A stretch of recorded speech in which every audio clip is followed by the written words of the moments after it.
makube nathi umusa nokuthula okuvela kuNkulunkulu Baba wethu naseNkosini yethu Jesu Kristu. Amen. Bazalwane, ngibonga uNkulunkulu ngethuba nesikhathi sokuthi angipha sona sokukhuluma indaba zakhe ezinhle.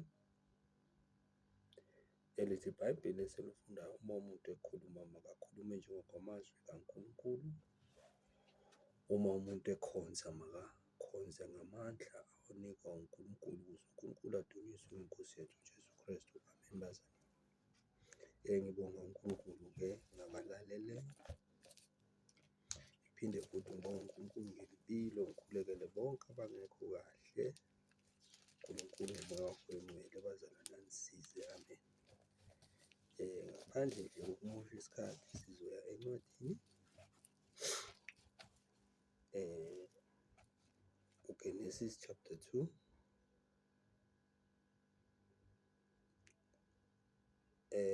Lithi iBhayibheli-ke isihloko la kuGenesis chapter 2, ukudalwa kowesifazane. Amen. Kudalwa kowesifazane, ngiphethe nje ihumusho ezimbili la, isiLungu esenisaziyo, bese kube isiZulu. Amen. Uma kwenzeka-ke isikhathi sikhona, sizazi uhumusha lezi ezinye ihumusho. Verse 18, Genesis chapter 2 verse 18, uJehova uNkulunkulu wathi, akukuhle ukuba umuntu ahlale yedwa. Umuntu wahlala isikhathi esingakanani ngaphambi kokuba abe nomlingani? Amen. How long did a man live alone before athola umuntu azohlala? Umuntu wahlala yedwa kwaze kwathi lo owamdalayo wathi, akukuhle ukuba umuntu ahlale yedwa. A man lived alone until the one who created a man said, it is not good for the man to live alone. Kusho umdali owamdalayo umuntu kuthi akakuhle ukuthi ahlale yedwa. Yingakho uma sifunda incwadi lapha ku-Isaiah chapter 18, Isaiah 18 verse 22, ithi ofumana umfazi uthola okuhle, uzuzile isisa kuJehova. Amen. Ofumana umfazi uthola okuhle, uzuzile isisa kuJehova. Lo Jehova owadala umuntu wambeka enzimeni, wahlala lo muntu, walinda ehleze yedwa kwaze kwathi lo owamdalayo umuntu wathi, akukuhle ukuba umuntu ahlale yedwa. Kusho owamdalayo uthi akukuhle ukuba umuntu, it is not good for the man to live alone. Kusho bani? Kusho umdali wakhe. Now let's see Proverbs here ngesilungu. Proverbs chapter 18 verse 22. Ithi, find a wife and you find a good thing. It shows that the Lord is good to you. Right? Masiqhubekeni. uJehova uNkulunkulu wathi akukuhle ukuba umuntu ahlale yedwa, ngiza kumenzela umsizi onjengaye. Hey.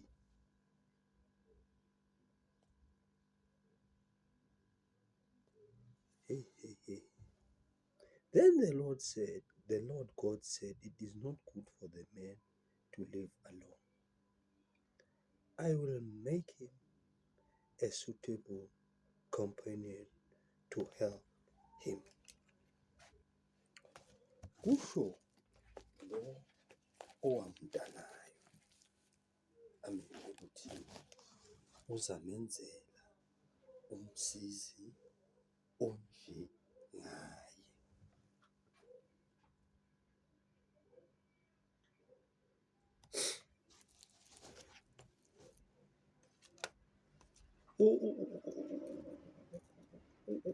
Uma uNkulunkulu emdala umuntu, uNkulunkulu ubeyazi yena ngaphambili ukuthi kuzawufika isikhathi sokuthi lo muntu abe nomsizi.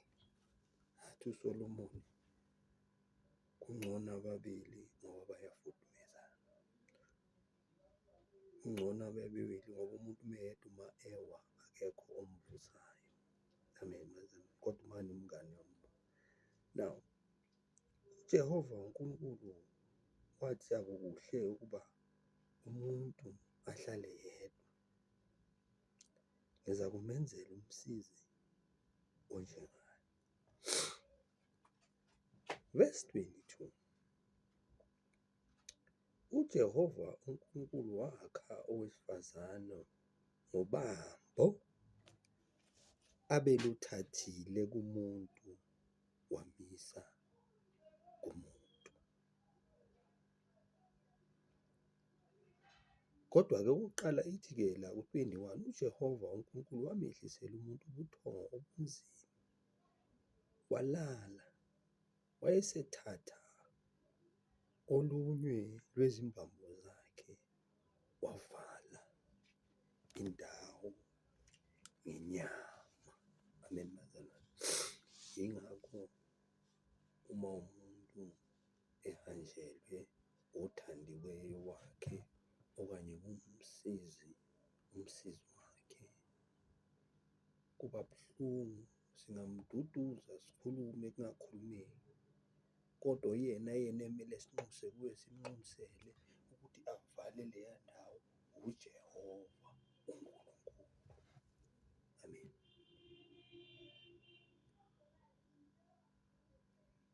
Uma-ke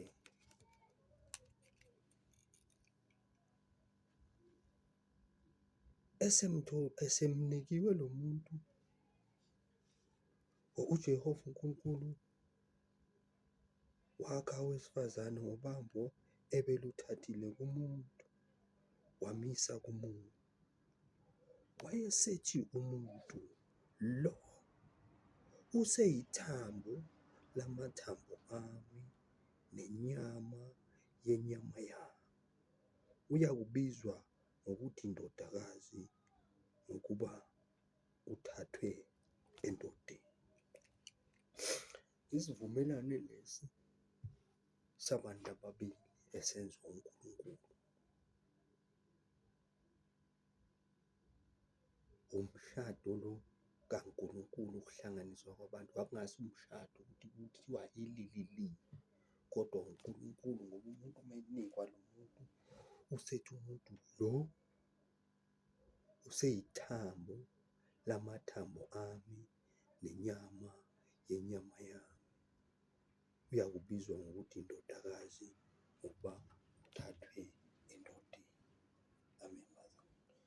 Manje-ke isiyachubeka ithi ngalokho indoda, New Testament ithi akukho owesifazane owesilisa ngoba sonke singabakaNkulunkulu. Manje indoda okanye nalo wesifazane bayoshiya abazali babo nomakhelwane, ngoba abasebabili sebanyamanye, omunye umuntu akasangeni.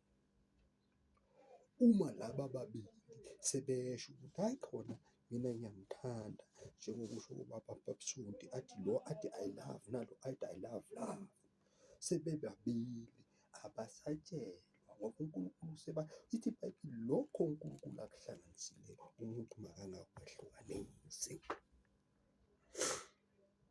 uJehova uNkulunkulu wamakho owesifazane ngobambo abaluthathile kumuntu wamisa kumuntu, wayesethi umuntu lo useyithambo lamathambo ami nenyama yenyama yami, uyakubizwa ngokuthi indodakazi ngokuba uthathwe endodeni. Ngalokho indoda iyawushiya uyise nonina enamathele kumkayo, bayakuba nyamanye. Okusho ukuthi imindeni itshelwa yilaba babili ukuthi mina nalo sesiyaswana. Kimi siwumusho bahlanganiswe uNkulunkulu. Bafika abantu namasiko abo bazokubhidliza lokhu, bafuna amatshali, bafuna lokhu, kodwa laba bahlanganiswe uNkulunkulu, banza isivumelwano bobabili. Ingakho indoda ithi lo useyithambo lamathambo ami nenyama yenyama yami, uyakubizwa ngokuthi indodakazi ngoba uthathwe endodeni. Bayafika bavumelene bobabili, benza isivumelwano, bathandana. Bazozibika ngoba that's how they do. Bantu-ke bafakani? Bafaka imiyalezo yabo, bafaka izifundiso zabo eziphambene nalokhu okwenzwe uNkulunkulu.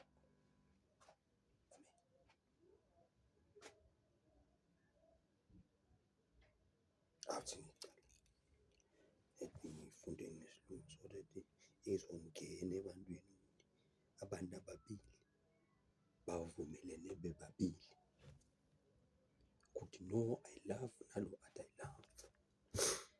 Imindeni ingenaphi lapho ukuthi ihlukanise lokhu uNkulunkulu akuhlanganise. Then the Lord God said, it is not good for the man to live alone. I will make him a suitable companion to help him.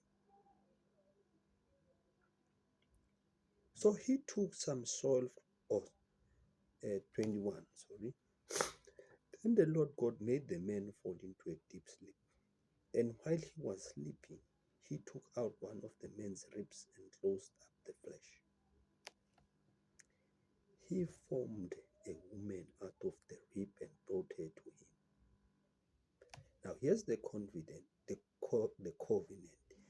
When the man received the woman from God, the man said, at last, here is one of my own kind, bone taken from my bone and flesh from my flesh. Woman is her name because she was taken out of a man. That is why a man leaves his father and mother, is united with his wife, and they become one. Bayaphuma ebazalini babo ngoba sebanyamanye, banqike. Avelaphi-ke amasiko abantu bathi wena awuthenganga inkomo kagogo?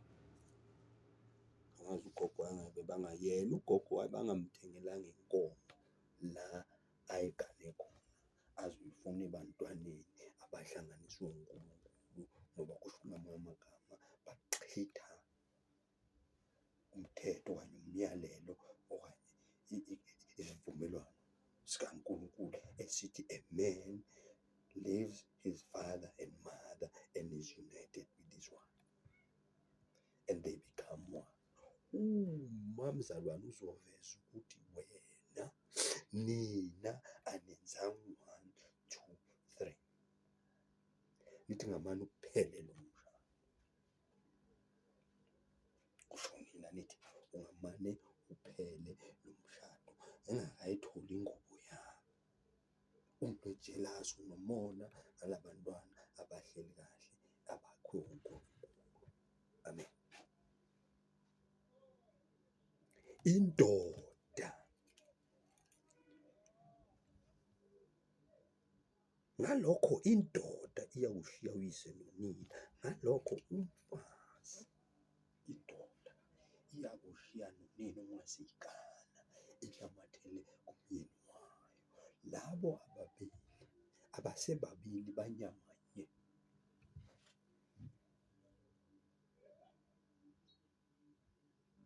Bese bayavela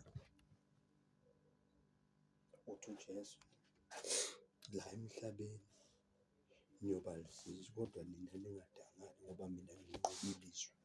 Kusho ukuthi usizi lukhona, kodwa abantu bathatha iy'nsizi zabantu baziguqule bazenze into yokuzuza. Bathi yingako nina niney'nkinga emshadweni, ukuthi anenzela ugogo namadlozi. U-Abraham lo, u-Adam lo engifunda ngayo no-Eva lo, baba yinkinga, baba ney'nkinga emshadweni. Azange kube into eqala mhla inyoka yena phakathi kwabo, waze wathi u-Adamu eseyivikela, uzibona ukuthi inkinga ibebhidlangile, waze wathi u-Adamu akusuyimi engonile, ngulo wesifazane owangipha yena. Uyazibona ukuthi inkinga bezingakanani mzala. Wathi u-Adamu akusimi, u-Adamu usebisela iy'nduku uNkulunkulu ukuthi no, ulo wesifazane wena owanginika yena ongonisile. So-ke manje masezivela-ke iy'nkinga sebathi abambali abayibali inkosi uJesu ukuthi yasho ukuthi hayi bo, emhlabeni nizohlupheka ngoba isitha sikhona. Isitha sasikhona sikhona kwala ekuqaleni kuGenesis. Nifundiswa abantu amanga, nize nihambe niyohlola, niye kuma-crossroad, nithi nilungisa iy'nkinga zomshado, kanti iy'nkinga zomshado ziyahlalelwa la ekhaya, zize zindlule kulungiswe ukuthi ngabe kuyonakelephi. Ningafuni abaphilayo mabangayi kwabafileyo, abantu bayofuna iy'mpendulo. Amen. What does the Bible? Amen. That is why a man leaves his father and mother and is united with his wife, and they become one. You know, give me once a man agrees with the woman that are in love, and then they take 2 or 3 persons, they go sign in home affairs. Give me that is enough. Give me kwanele. Uma indoda bavuma thina la esintwini ukuthi ithengele ubabazali ibhayisikili iyithathele unkosikazi wayo kimi, that is fine. Because uma uzokwala lo sisuka namabhastedi amaningi, amavezandlebe iseBhayibhelini lelo, ngenxa yokungenelela kwabantu ezintweni. Abanye baze baluze abantwana babo, bathatha abantwana bathathane, bathi ilopa, bathathana abantwana baqeda benke bayowakha omunye umntwana bayofela emkhukhwini kude, ngenxa yobukhuni benhliziyo yakho nokulalela abantu. Baningi abantwana abazalwa out of wedlock, but one thing for sure, mina engihlele kweni, lokho uNkulunkulu akuhlanganisile umuntu makangakwahlukanisi. uMose waphiwa umfazi uJethuro, wanikwa kwathiwa nangu uSipho umfazi.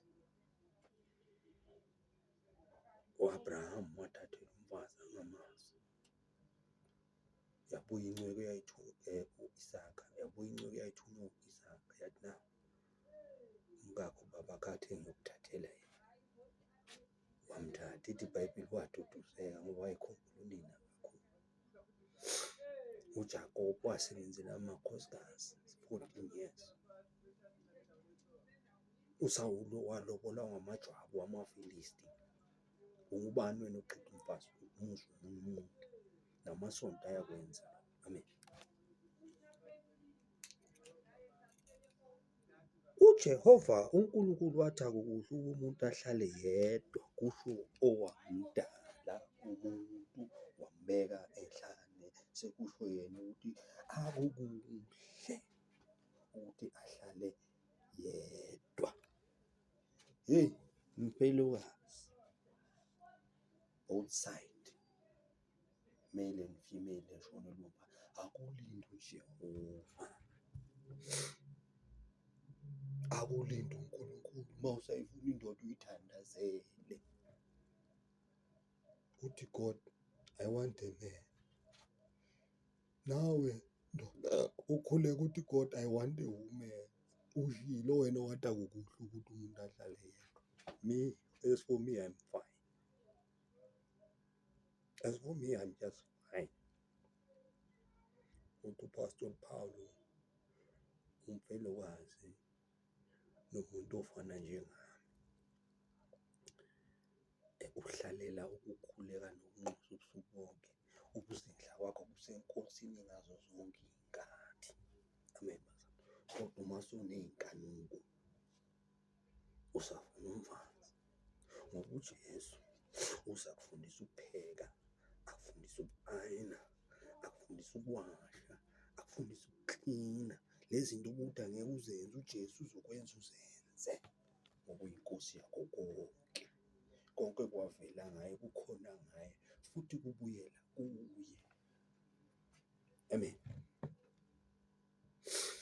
Ngakho-ke indoda iyawushiya uyise nonina, inamathele kumkayo, bayokuba nyamanye.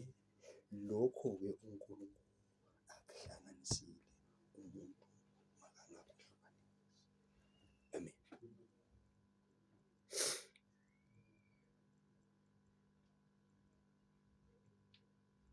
Hhayi-ke, avele-ke amasiko abantu.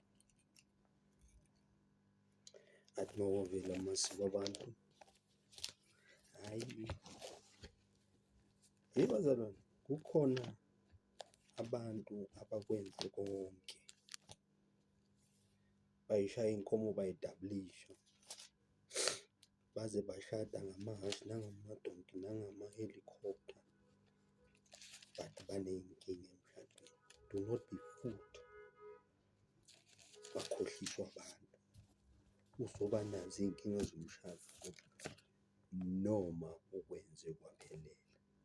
Akusho ukuthi isitha asingeke sibe nomona. Isitha umoya wasemkhathini, uza ngomuntu.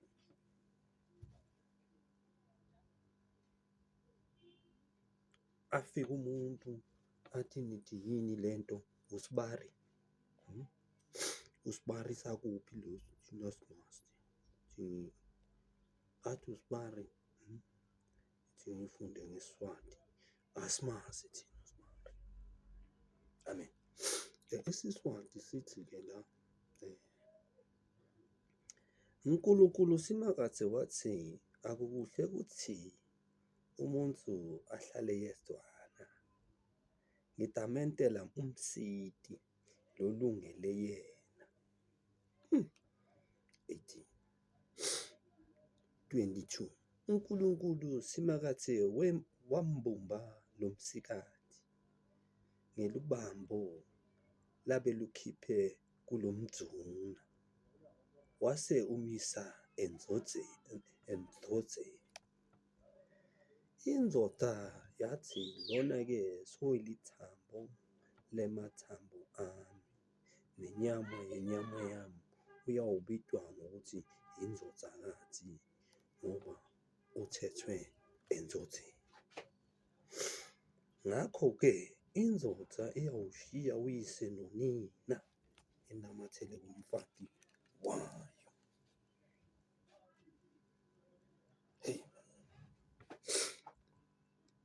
Hey,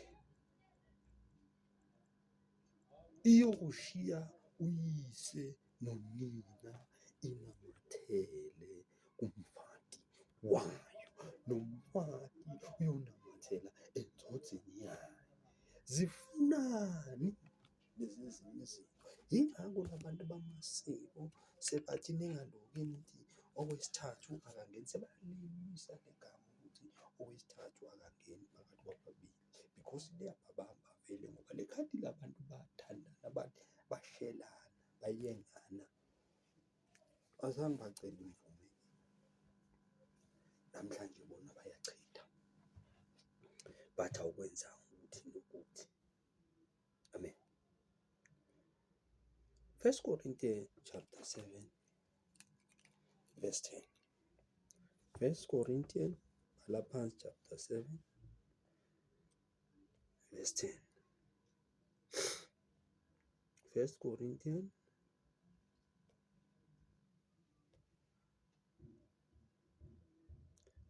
chapter 7 verse 10 ifundeka kanjena.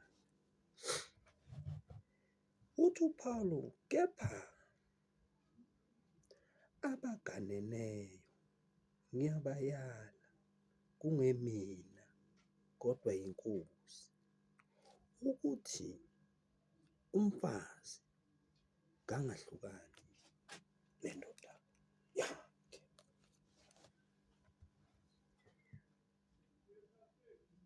IsiSwati sithi kepha labashadile ngiyabayala, kungesimi kodwa kuyinkosi, ukuthi umfati angehlukani nendoda yakhe.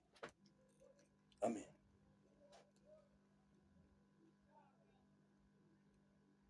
Kepha labashadile ngiyabayala, kungesimi kodwa inkosi, ukuthi umfati kangahlukani nendoda yakhe.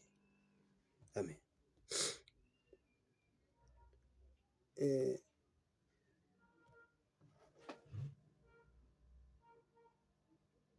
Verse 10 in English. For married people, I have a command which is not my own, but the Lord's. A wife must not leave her husband. Umfazi kangahlukani nendoda yakhe.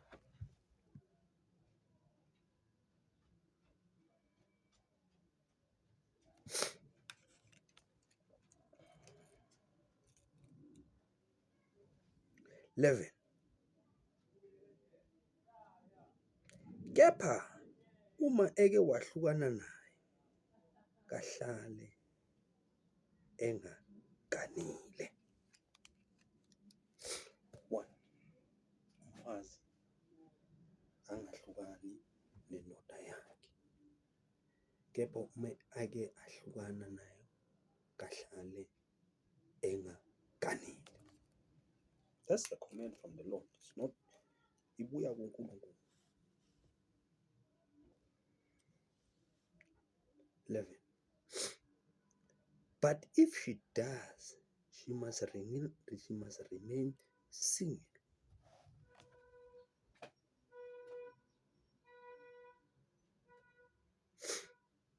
Or else be reconciled to her husband, and a husband must not divorce his wife.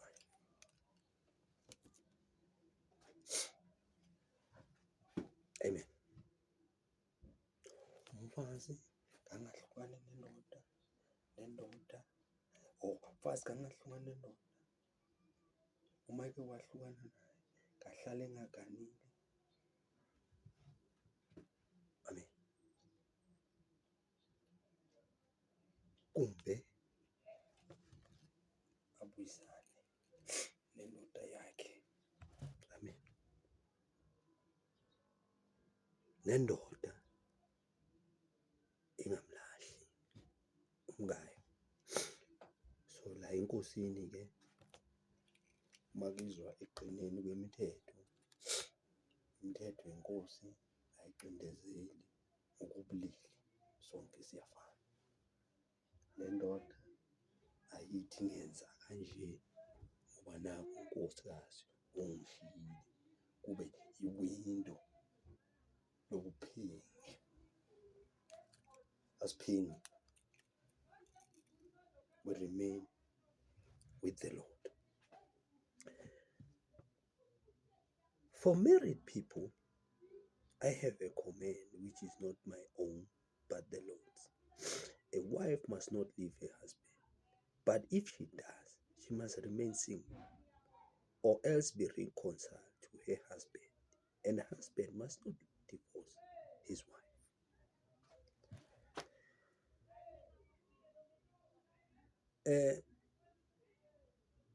Uma ufunda la kule ncwadi ngoba isimo siye sihambe sibe nzima, unbearable situation, but this command remain. Kuverse 27 ithi uboshelwe kumfazi na, ungafuni ukukhululeka. Ukhululekile kumfazi na, ungamfuni umfazi. Now le isho ukuthi uma umfazi uzohlala naye angakholwa nokukholwa, she can live. There's nothing you can do. But akuveli ithuba lokuthi uphinge ube yisifebe. Kufanele ukuthi uzigcine, uhlale enkosini, uhlalele ukunxusa ubusuku nemini. Hayi ukuthi ngizothi ngiyakhala, hayi umfazi ungishiyile, kube yithuba lokuphinga. Cha bazali. Athi ngifunde ngesiZulu 10 and 11. Kepha abaganene ngiyabayala kuye mina, kodwa kuyinkosi ukuthi umfazi angahlukani nendoda. Kepha uma ekahlukana naye, ahlale ngaganeni nendoda, kumbe abuyisane nendoda yakhe. Nendoda ingamlahli umkayo. Indoda ingamlahli umkayo. That's a command. 27. Uboshelwe kumfazi na, ungafuni ukukhululeka. Ukhululekile kumfazi na, ungamfuni umfazi. Hlala enkosini.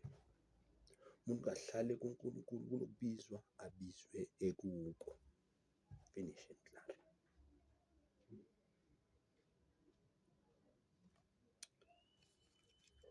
Sifunde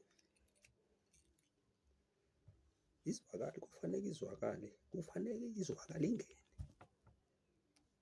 Iswati sithi sona ngiqale ngaso 10 and 11. Kepha labashadile ngiyabayala, ungesimi kodwa inkosi, kuthi umfazi angehlukani nendoda yakhe. Kepha nangabe ehlukana naye, akahlala angenzi, noma-ke ebuyisane nendoda yakhe, nendoda ingamlahli umfati wayo. Amen. Matthew 19 sizwa amazwi enkosi ngale isho, ngoba uPawulu uyasho ukuthi akusumyalelo wakhe kodwa umyalo wenkosi. Akazikhetheli wakhe, kodwa-ke wenza usifundisa lo ukufundisa kwenkosi uJesu. Matthew 19 verse 3 to 12. But singaqala lapha. Verse 1, Matthew 19 verse 1, isihloko uhlalisana kwabaganene. Kwathi uJesu eseqedile lawo mazwi, wamuka eGalile, weza emikhawulweni yaseJudiya phesheya kweJordani. Izixuku ezinkulu zamlandela waziphulukisa khona. 3. Kwase kusondela kuye abaFarisi bamlinga. Hey, I just want to read it in English, just this translation, so that I can see.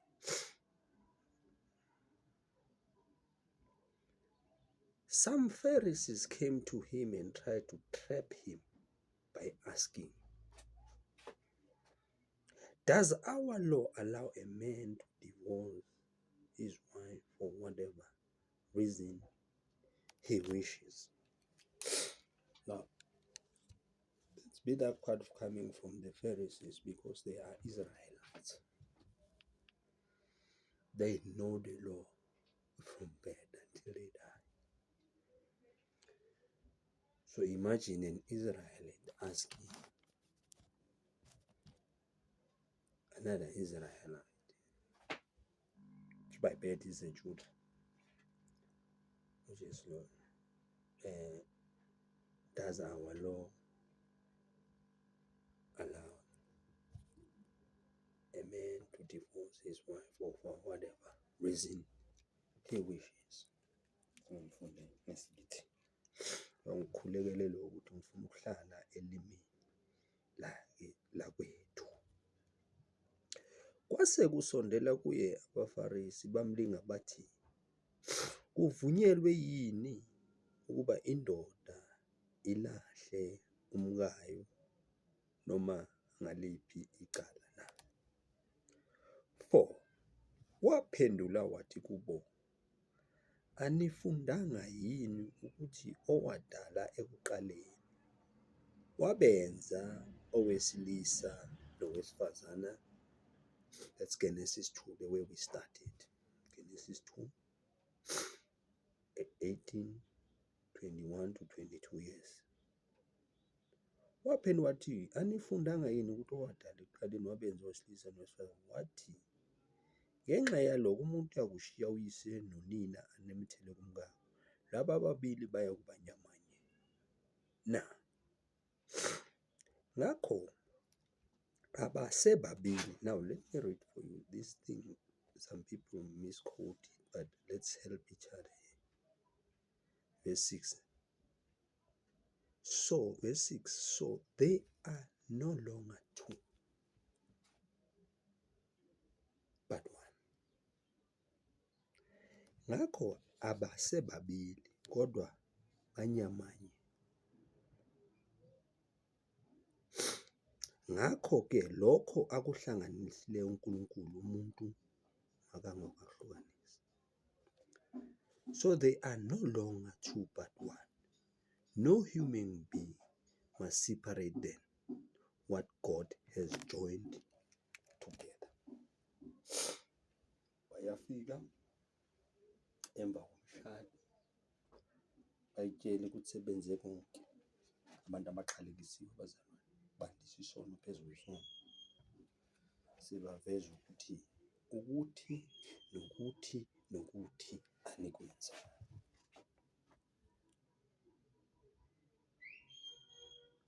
But nina ukuhlala kwenu akukho semthethweni ngokwesiko lenu. Listen to what God say. Ngakho abasebili banyamana, ngakho ke lokho akuhlanganise umuntu makangakwahlukanisi. Now they come with custom, tradition. They don't bring it forth, but they bring it after. Because uSathane usebenza ngabo. Into ayenza kwasensimini yase-Edeni yaqhitheka. Abantwana bazo caused problems. But God forgave them. Well, we are those product.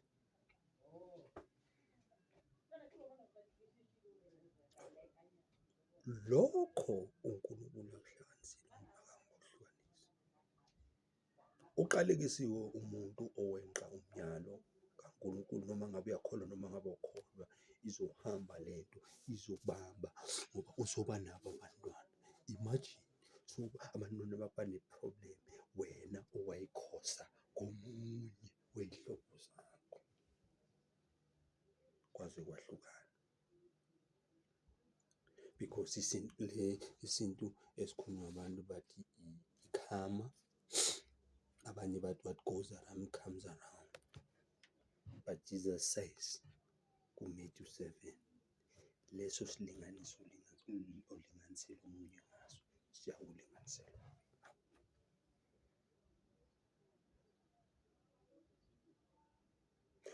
Lokho uNkulunkulu akuhlanganisile umuntu makangakwehlukanisi. Kangakanani uma uyikholwa isiphingikazi somfundo sombishophukazi nesiphingi sombishophi nesiphingi sombishophukazi badivozile baphethele eBhayibheli. Ayafana amaBhayibheli, bayawazi lo mthetho. Now I know wakhe isonto elikhulu isisekelo sokuphinga. Umfundisi anamanga noma umfundisi uzoba namanga nabantwana bazoba namanga, ibandla lamanga, ne-community yamanga. Amen. Iphingi neyiphingikazi. Verse 7. Okay, verse 6. Ngakho abasebabili kodwa banyamanye. Ngakho-ke lokhu uNkulunkulu akuhlanzile, umuntu makangakhohlukanisi. 7. Bathi kuye pho uMose wayalelana ukuthi makanikwe incwadi yesihlawuliso alahlwe na. Now that's the question they ask, but they know. Then the Pharisees ask him, why then did Moses give the law for a man to hand his wife a divorce notice and send her away? Yenzwa nabo Bishop Mbumbulu Docs. Amen. 8. Wathi kubo, ngenxa yobulukhuni benhliziyo yenu uMose wanivumela ukwahlukana nabo umngeni, kepha kusukela kwasekuqaleni kwakungenjalo. Verse 8. Jesus answered, Moses gave you permission to divorce your wife because you are so hard to teach. But it was not like that at the time of creation.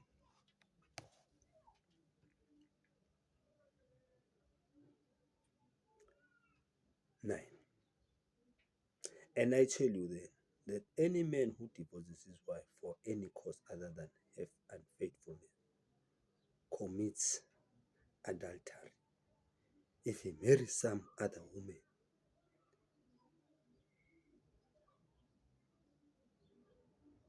namanje ngithi kini yilo nalo olahla umkakhe kungengokuphinga, aganwe ngomunye uyaphinga, noganwa ngolahliweyo uyaphinga. Uma uyikholwa angeke uhambe ngabulukhuni benhliziyo, ngoba uhamba uphambene nomyalo kaNkulunkulu.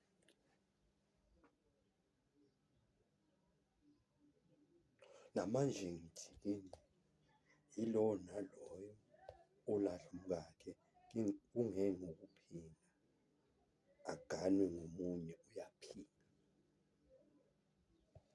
noganwa ngolahliweyo uyaphinga. Hebrew chapter 13, uyabona lapha ngo-verse 3-4, ithi iphingi neyifebe uNkulunkulu uyakusahlulela. Apostle Paul, 1 Corinthians chapter 6, verse 9.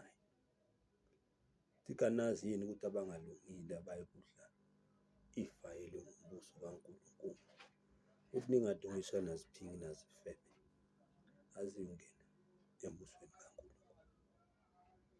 Kangakanani-ke uma mina ngiphethe ivangeli likaNkulunkulu emehlweni abantu, isiphingi, ngingumbhishobhi, ngifake ikhololo, ngifakele emoneni kwelintamo, ngisiphingi. Mambhishobhukazi ngifakile ingubo emhlophe, ufakile ingubo yebandla nesigqoko esikhulu, uyisiphingikazi. Thike uphawu abayongena embusweni kaNkulunkulu. Amen.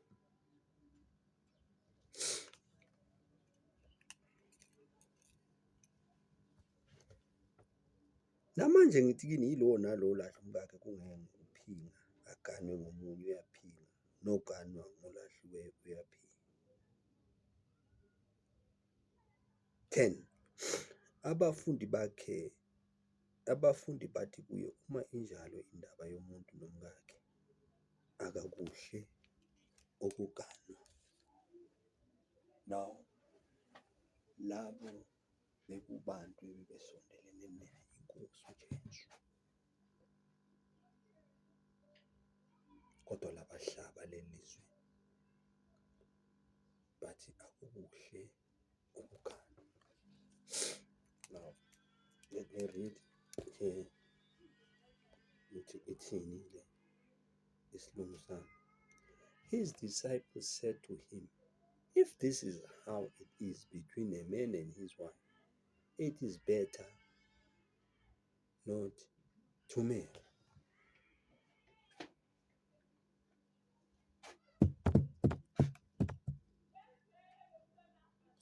uNkulunkulu eqaleni medala uthi zalanani nande ninqobe izwe.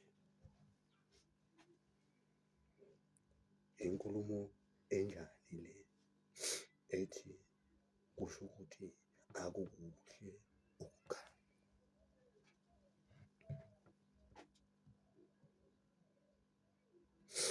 What choice? That's why ngithi kuGenesis umuntu wadlala eyedwa ukuze ungagani uTiko loshe ebukeke muhle ebusweni, kanti idimoni lidisguise, linda uNkulunkulu akuphe. Ngoba uzogcina ukhuluma kanje ethi umyalo kaNkulunkulu emva kokuthi nabona ngoba ubethe umlingani, equal partner, memdala ngoba umthathe endodeni wathi no uzoba umlingani, kodwa uma owesifazane wona usethi uNkulunkulu ukunxanela kwakho kuyoba sendodeni yakho, yona iyakukubuza. Sibayayithatha-ke abaprofeti, bayayithatha abapostoli, bayiletha kithi bantu ngokwemibhalo nenkosi, bathi abafazi nabathobela amadodana wena uthola idimoni uthi umfazi elithi I have rights. Izwi likaNkulunkulu abafazi nabathobela amadodana bazehlise ngaphansi lona uthi I have rights. Umfazi akaveli kuNkulunkulu. Ubona iwigi wayilandela, ubona inzipho wayilandela, ubona isiketi esinemphetho eliveza ithanga wasilandela. Akaveli kuNkulunkulu. Yingakho uzokhuluma njengalabafundi benkosi. Ilast, hey uyangijama, ujama ingaphandle, ingaphakathi lakhe awulazi, isiko lakhe awulazi. Ingakho uNkulunkulu ayeyale u-Israyeli kwasecaleni, ningaganelani nezinye izizwe ngoba nina uma nigana nini angeke kube yinkinga ngoba amasiko enu niyawazi. Amasiko, by the way, kaNkulunkulu. Amen. Abafundi bathi kuye, uma injalo indaba yomuntu nomkakhe akukuhle ukugana. Verse 11. Kepha wathi kubo, akusibo bonke abangalamukela lelizwi kuphela abakunikiweyo.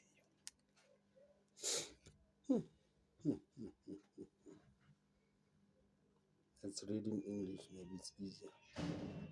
Jesus answered, this teaching does not apply to everyone, but only those to whom God has given it.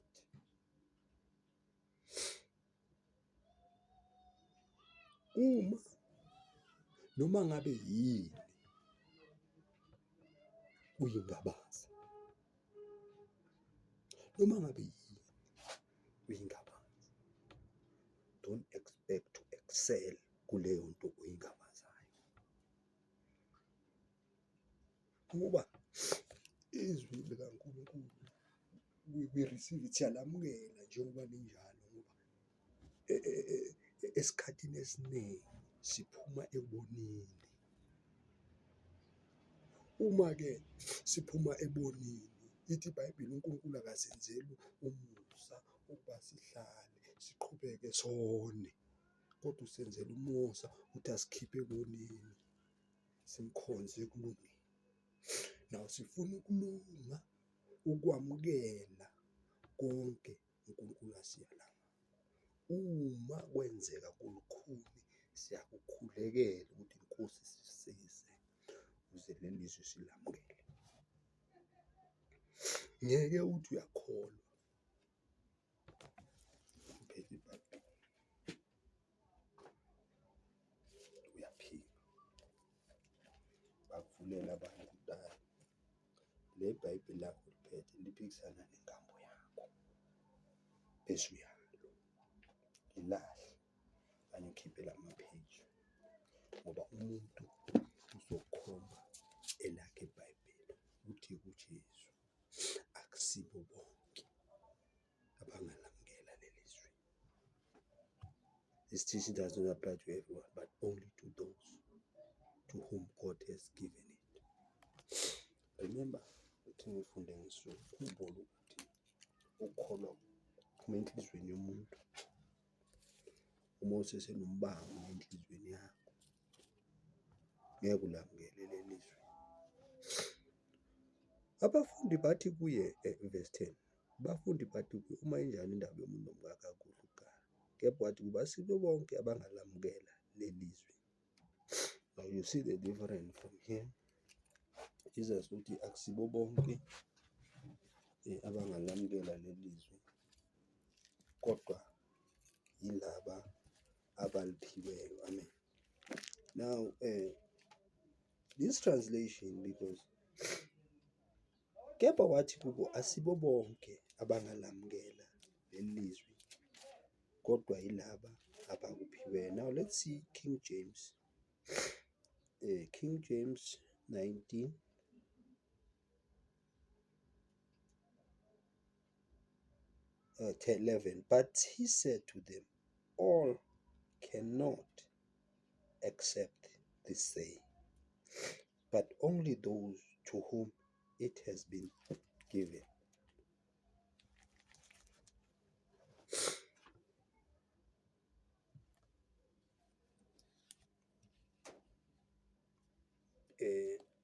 Romans 6, uthi umpostoli Pawuli, thina sonke esizinikele ukuthi sibe ngaphansi kwaloyo esizinikele kuye, siyizigcila zokumlalela, noma ezokulunga noma ezesono. So in other words, uma sizinikele eNkosini, esiyigcila zokumlalela, fanele simlalele ukuze sizophila ekusindisweni. But uma singamaphi kangani, what for? Ngeke silamukele, ngeke futhi siliphiwe, because sinempi phakathi kwethu. Asiqhubeke verse 11. Kepha wathi kuba kusibo bonke bangalamukela leli zwi kuphela abakunikwe. Verse 12. Now listen to this one. Verse 12. Mlalele kahle. Ngokuba kukhona abathenwa abazalwe benjalo wasesiswini sikanina. Now remember Jeremiah chapter 1. I just want to make it easy for you. Jeremiah chapter 1 uthini uNkulunkulu konje kuJeremiah?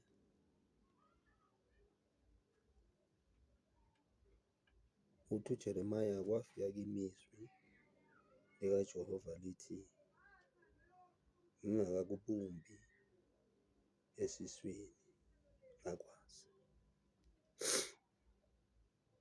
ungakaphumi esizalweni ngakungcwelisa, ngakubeka umprofethi esiswini. Amen. Na uthi ngokuba kukhona abathenwa abazalwe benjalo basesiswini sikanina, kukhona nabathenwa abathenwa ngabantu, kukhona futhi abathenwa abazithenileyo ngenxa yombuso wezulu. Ungakwamukela lokho, akwamukele. Ungakwamukela lokhu, akwamukele.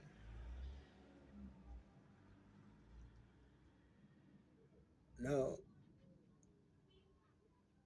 first of all, inkosi uJesu uma ithi-ke kuMatthew Marko 16 ithi-ke wayesethi kubo, hambani niye ezweni lonke nishumayele ivangeli kuwo wonke okudaliweyo, okholwayo abhapathiswe uyakusindisa, kepha ongakholwayo uyakulahlwa. Na uma usulamukela ivangeli, uba nemiqondo emingaki emibili yokuvuma neyokwalo, usuvuma kuphela okusenkosini alowo uNkulunkulu ukuzwisisa ukuze siqhubeke emseni kaNkulunkulu na? Ngoba inkosi ikunika i-choice ithi ongakwamukela lokhu akwamukele. Mina ngiyakwamukela, ngiyayamukela imfundiso kaKristu noma ilikhuni, noma kukhona ekungathi ngiyakungabaza, kodwa ngiyakwamukela, ngikukhulekise ngithi uNkulunkulu la angiqondi, qhela ungisize. Uthi-ke ngokuba kukhona abathenwa abazalwe benjalo kwasesiswini sikanina, uthi uNkulunkulu uJeremiya uthi ngumntwana, uthi uNkulunkulu ngakwazi ungakazalwa, ungakabunjwa. Uthi kukhona abathenwa ngabantu, kukhona abantu abamukelwa uguqulwa isimo ngokwenkolo yabo ingesiyo inkolo kaNkulunkulu, babathene, babenze babe likhuni. Uma umfundisi wakhe eyidivoze, ngeke agqugquzele ukuthi ungadivozi. Ngezwe omunye umfundisi odumile e-TV ekhowuda incwadi kaSamuel, uSamuel ekhalela uSawule ngoba uNkulunkulu wamlahla, ethi uNkulunkulu uyamkhalela kuze kube nini uSawule ngoba mina ngimlahlile. Hamba uye eBhethlehema, ngizibonile inkosi. Wayikhowuda lo mfundisi le ncwadi, ngiyabona uSamuel chapter 12 if I'm not mistaken, but kuSamuel. Wathi uma imarriage yakhe yokuqala ingasebenzanga, elokhu ayubishop, qhubeka ufuna omunye umfazi, uyakukhena. Limnandi lelo bandla. We divorce, we take another wife. That's the theme of our church. UJesu-ke kukhona abathenwa abantu.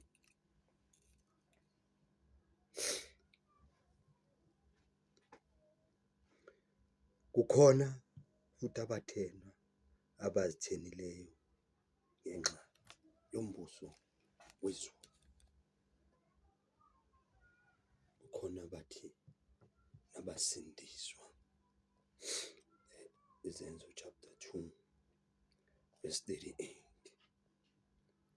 Ngoba bathi lapha kuPawulu, Petro, sebekuzwa bahlabeka ezinhlizweni, bathi kuPetro nakwabanye abapostoli, madoda bazalwane, siyakwenze njani na? uPetro wayesethi kubo, phendukani yilo nalo abhabhadiswe egameni likaJesu Kristu, ukuthethelela kwezono zenu, khona niyokwamukeliswa isiphiwo sikamoya ongcwele, ukuba isithembiso ngesenu nesabantwabenu, esabo bonke abakude bonke iNkosi uNkulunkulu wethu eyokubabiza. Bathi-ke, uthi uJesu-ke, kukhona futhi abazithenwa ngenxa yombuso wezulu, bezwa leli lizwi baphenduka, babhabhadiswa egameni leNkosi uJesu Kristu, bashiya konke. Bathi manje sizozithena sibhekane nale nkolo, ngoba le nkolo le inzima, inkolo le enzima eyiqiniso, ethi iNkosi uJesu kuLuka chapter 14 noMatthew chapter 10. Uma umuntu efuna ukuba umfundi wami, engamsondo yise nonina nomkakhe nabantwana bakhe, angebe umfundi wami.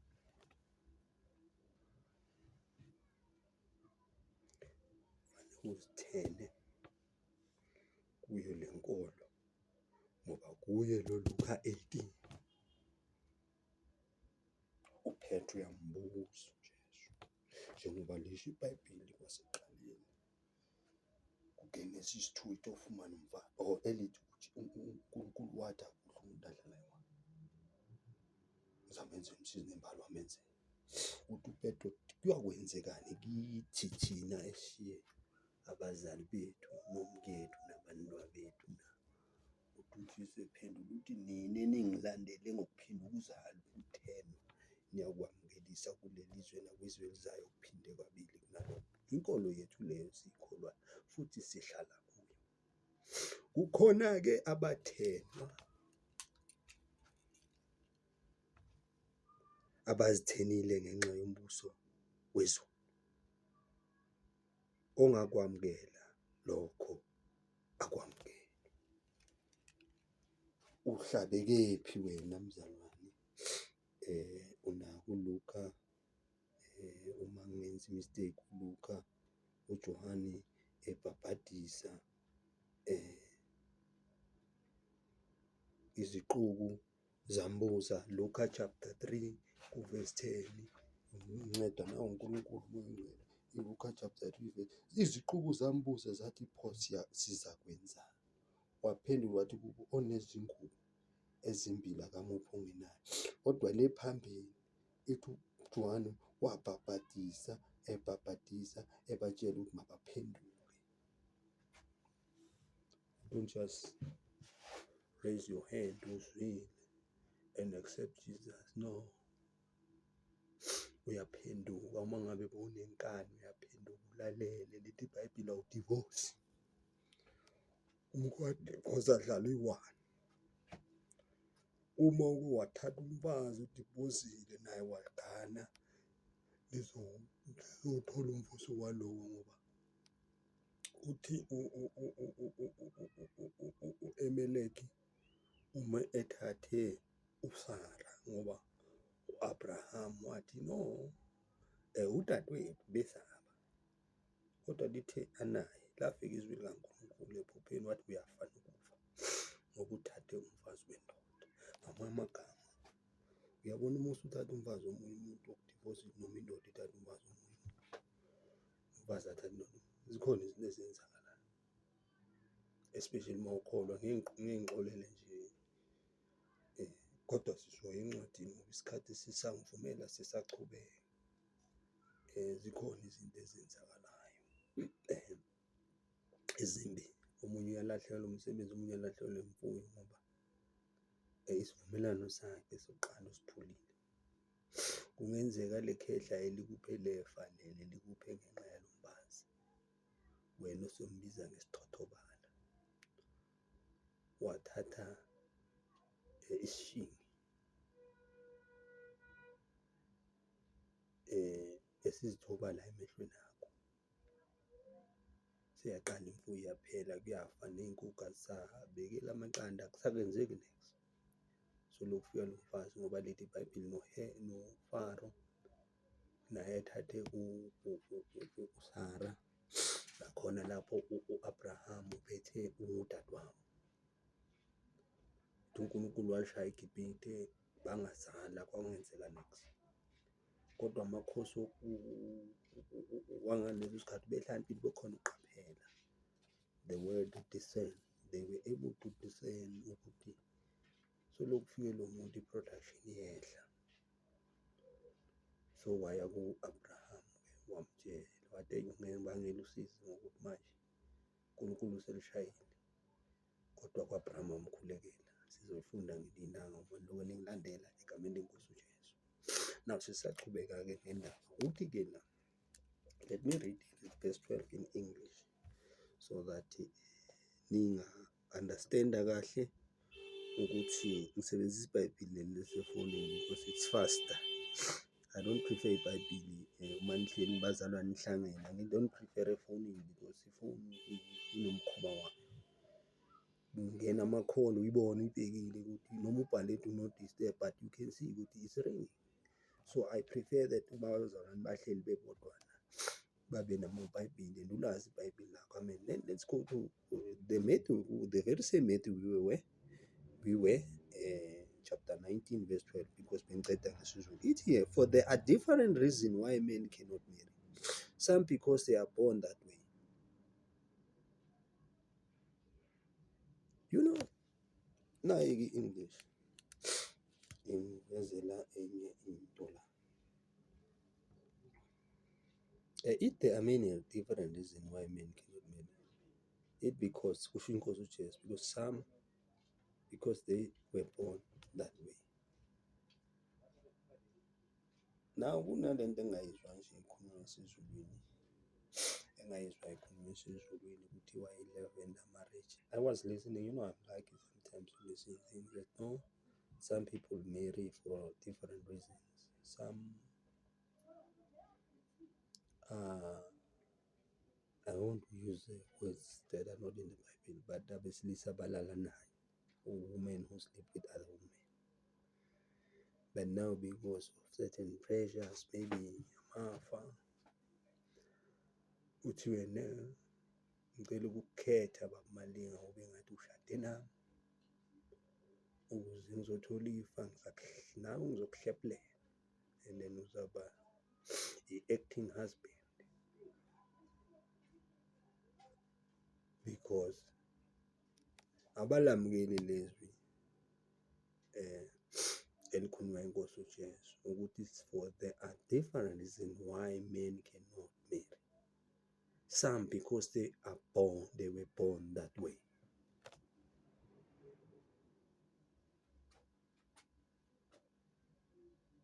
Kunezizathu ezidala ukuthi abanye abantu bangashadi ngoba abakudalelwanga ukushada. Ushado awudalelwanga bona. Now efamily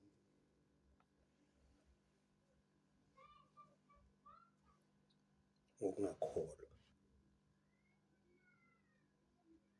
but it's time ukuthi uthathe umama, sifuna abazukulu. It's time sokuthanda kube nendoda basho wesifazane, because sifuna abazukulu. Some they just want to make money, be virgin. Now yiyo-ke lento esiyikhuluma masiqala Genesis 2. How long did a man live alone? Until the one who created a man said, it is not right for a man to live alone. Now, if we stick to that, nomuntu ongakudalelwanga ukushada sizombona, noma owesilisa noma owesifazane. But if we enforce our traditions, amasiko, ingakho sizozala abantu abaphambene ngobulili. Umuntu indoda akawathanda abafazi, uthanda amadoda. Imbewu yakhe ibingamvumeli i-confuse because uNkulunkulu akamdalelanga ugana, but pressure from the family forces the person ashade.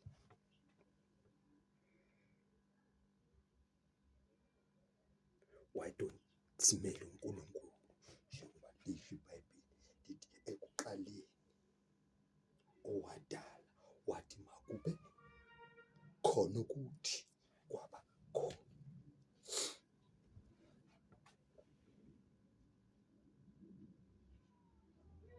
Uthi wena lo oyishimayo, bakusho both sides, umfazi nentombazane, umuntu wesilisa nomuntu wesifazane bayishimayo, nifuna ukubona ngamehlo. Uma ningakuboni ukuthi kushuda ukho.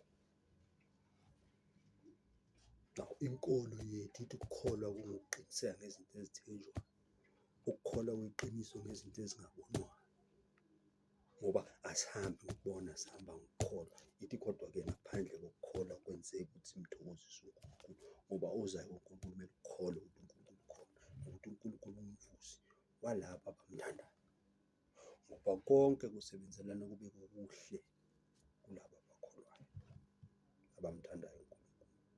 But uma ungaboni ukuthi wena akukho right, I have faced that thing being advised. You don't know what's going on on the other side. Do I care about what's going on the other side? Investigate, but I don't care. I'm sticking to what God had called me for.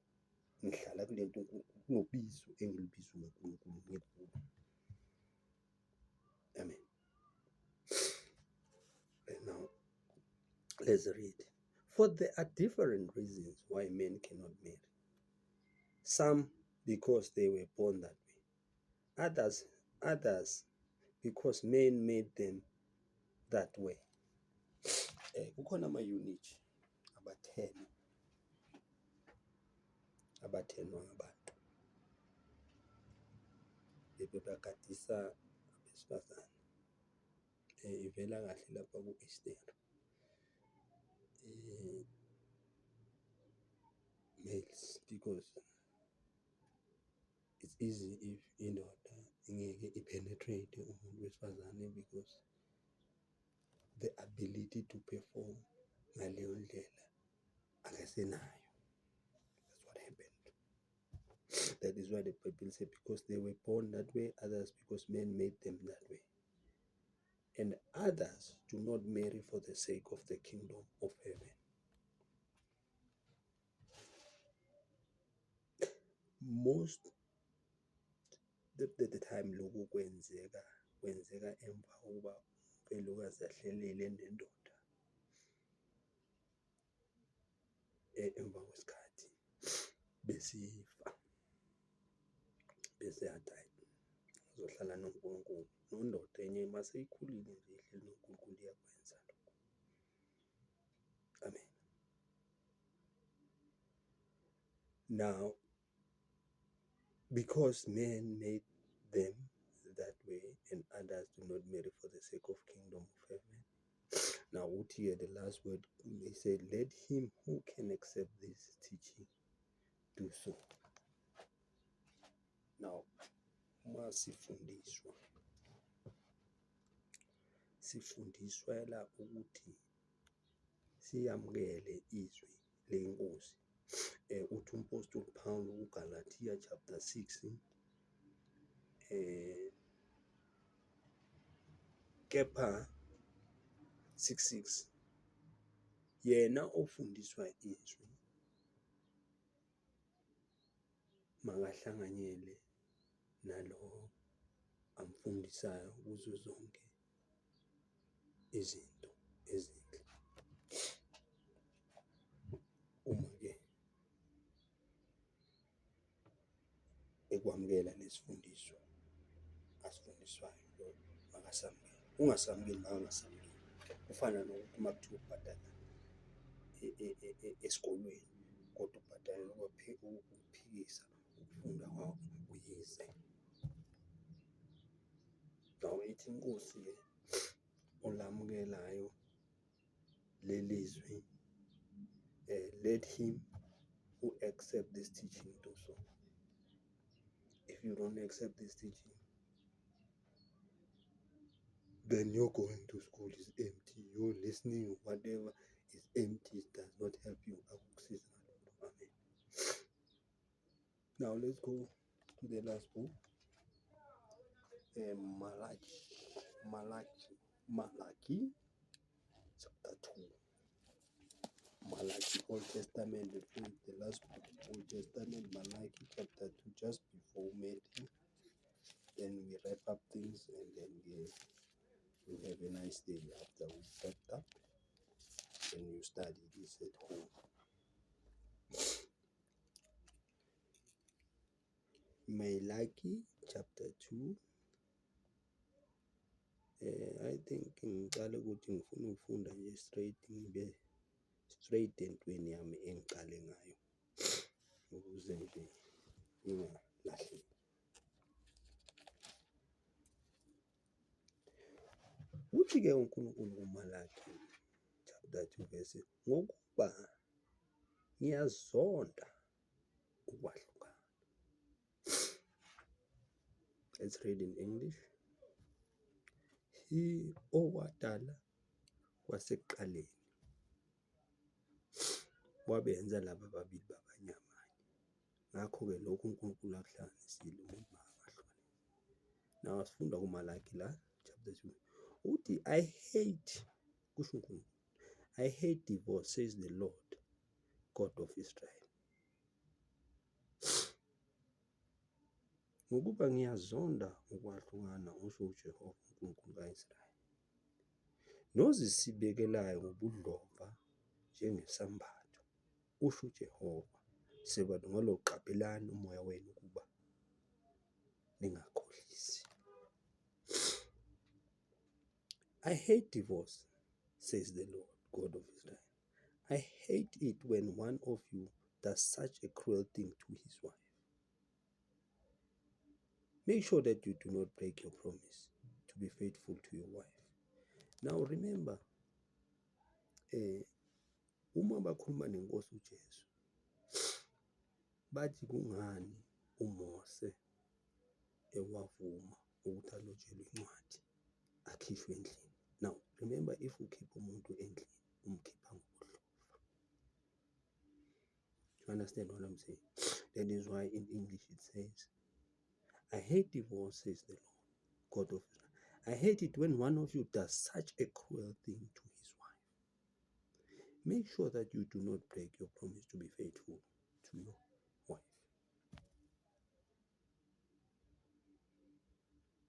Amen. Ngiyazonda ukwahlukana. Now let's go back to 15. Now, did 15 isiZulu, akusimunye osinzileyo, akusimunye osenzile. Ubani lo wathi laba babili sebanyamanye? AkusiNkulunkulu. Okusele kuyo umoya wethu na? Yezwa mina. Ufunani lo munye? Inzalo kaNkulunkulu ngaloqaphelani umoya wenu ukuba ningamkhohlisi umfazi wobusha benu. Do you see ukuthi ubheka kanjani? When you divorce, first of all senze saba moya munye, nyamanye ngumoya kaNkulunkulu. Uma sidivorce kwenzekalani ngalo moya? Let me read in English. Didn't God make you one body and spirit with her? Do you see ukuthi enzima manje? Uma umfazi nishada, ninikwa uNkulunkulu, nihlanganiswa nimoya munye. Uma nina nidivorce, what happened to that spirit? Kwenzakalani kulowo moya? Kunobaba engangixoxa naye ngesikhathi sokuvoda, kodwa wangiphendula ubaba wami. Ngathi mina yazi, iBhayibheli lami liyayizona idivorce, uNkulunkulu uyayizona idivorce. So la ebantwini kune-process yokuthi uma umuntu eshada kufanele kuhlangabiswa amadlozi. Now uma sekwahlukana, ngoba ikhona ukwahlukana, ikhona yini imbuzi yokwahlukanisa na? Aloba banqhazi bathi cha, hhayi ayisadingeki ngoba bekubabomdala nje, ngoba sekuzelwe abantwana bakhona bahamba ngalowo moya. NoNkulunkulu-ke bazalwane uzonda idivosi ngenxa yokuthi uma usufaka omunye, funda la 50.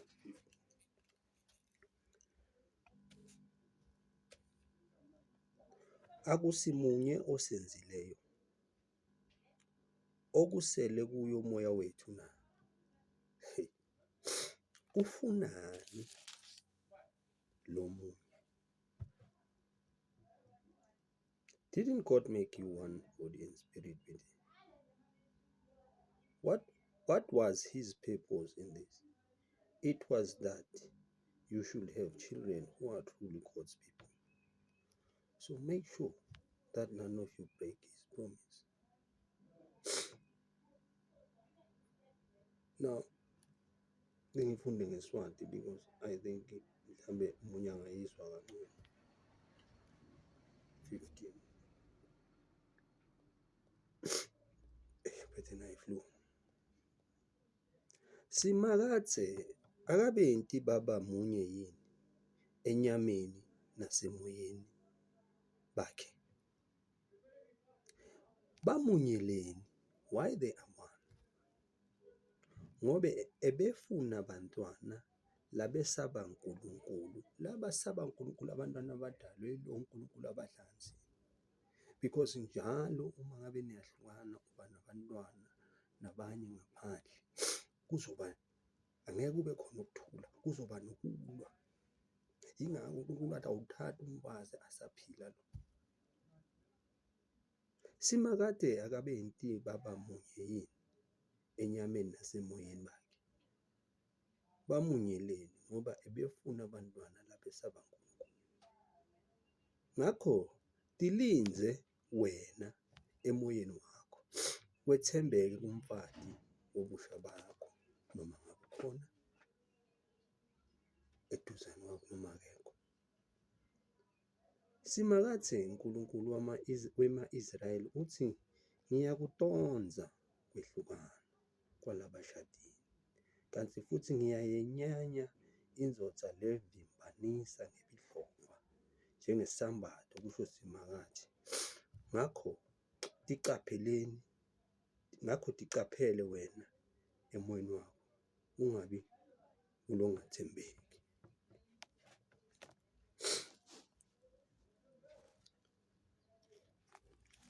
Ngokuba ngiyazonda ukwehlukana.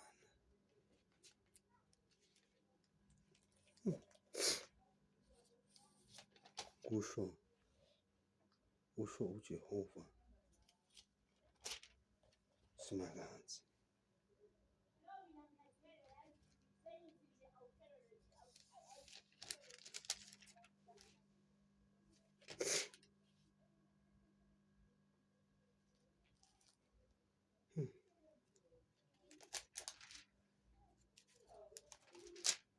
For I hate divorce, says the God of Israel. Uthi like King James, for the Lord God of Israel says that he hates divorce, for it covers one's garment with violence, says the Lord of hosts. Therefore take heed to your spirit that you do not deal treacherously.